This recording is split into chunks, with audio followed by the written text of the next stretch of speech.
আসসালামু আলাইকুম রাহমাতুল্লাহি ওয়া বারাকাতুহু। মূলত কালকে ঢাকা যে সমাবেশটা হবে, দেশের যত শীর্ষ উলামা একরাম শায়েখ সবাই উপস্থিত থাকবে কালকে 3 মে 2025 রোজ শনিবার।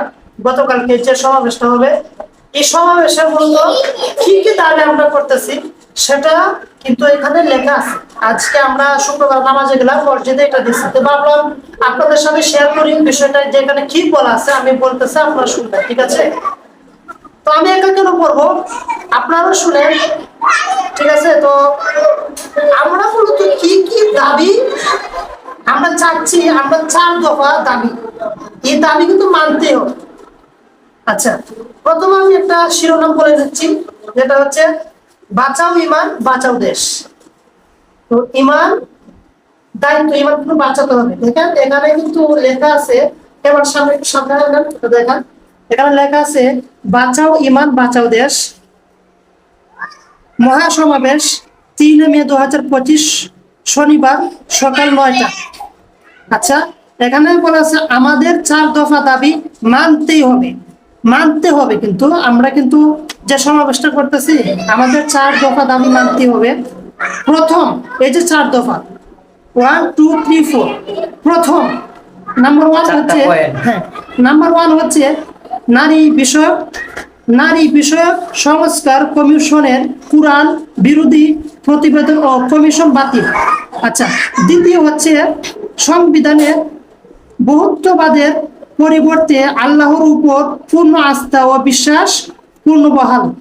আচ্ছা, তৃতীয় হচ্ছে ফ্যাসিবাদের আমলে দায়িত্বকৃত সকল মিথ্যা মামলা প্রত্যাহার ও শাপলা সহ সকল গণহত্যা বিচার। চতুর্থ হচ্ছে ফিলিস্তিনে এবং ভারতে মুসলিম গণহত্যা ও নিপীড়ন বন্ধ। সভাপতিত্ব করবেন আল্লামা শাহ মহিবুল্লাহ বাবুনগরী দাহবাগ, আমির হেফাজতে ইসলাম বাংলাদেশ। বক্তব্য রাখবেন শীর্ষ উলামা শায়েখ ও ইসলামী চিন্তাবিদ, প্রচারে হেফাজতে ইসলাম বাংলাদেশ, চট্টগ্রাম মহানগর। ধন্যবাদ সবাইকে।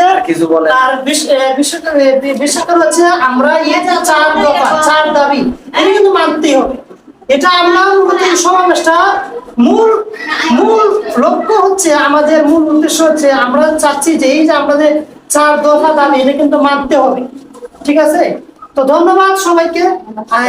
আশা করি আপনারা বুঝতে পারছেন কালকে যে সমাবেশে আল্লাহ তাআলা তাদেরকে দীর্ঘ হায়াত দান নসিব করুন, যেন এই যে যারা এটা প্রচার করছে এবং তারা হাতে দিয়েছে, আমরা সাধারণ মানুষ সেটা পেয়ে আমরা বুঝতে পেরেছি যে কালকে সমাবেশ, যেহেতু আমরা অনেক দূর থাকি, যেমন আমি চট্টগ্রামে আমরা কাজ করি, আমি রাজমিস্ত্রি কাজ করি, আমি তোমাদের আতিক ভাই, আর তোমরা তো জানো, তাইলে আমরা এখন অসম্ভব বিষয় আমরা যে ওইখানে উপস্থিত হওয়া, যে এটার মাধ্যমে কিন্তু আমি জানতে পেরেছি যে আমরা যে মুসলিম ভাইয়েরা যে ওরা একটা যে 4 দফা যে আমরা দাবি করেছি, সেটা কিন্তু আমরা বুঝতে পেরেছি।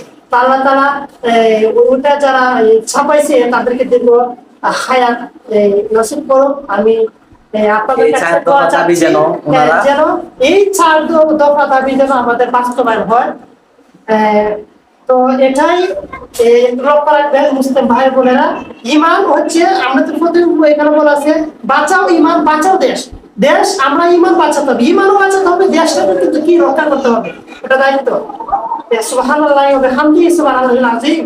যে এই বিষয়টা আমরা চাচ্ছি যে আল্লাহ রাব্বুল আলামিন যেন বাস্তবায়ন করে, আমরা আল্লাহ তাআলার কাছে এটাই আকুল আবেদন জানাচ্ছি। ধন্যবাদ সবাইকে। আসসালামু আলাইকুম ওয়া রাহমাতুল্লাহি ওয়া বারাকাতুহু।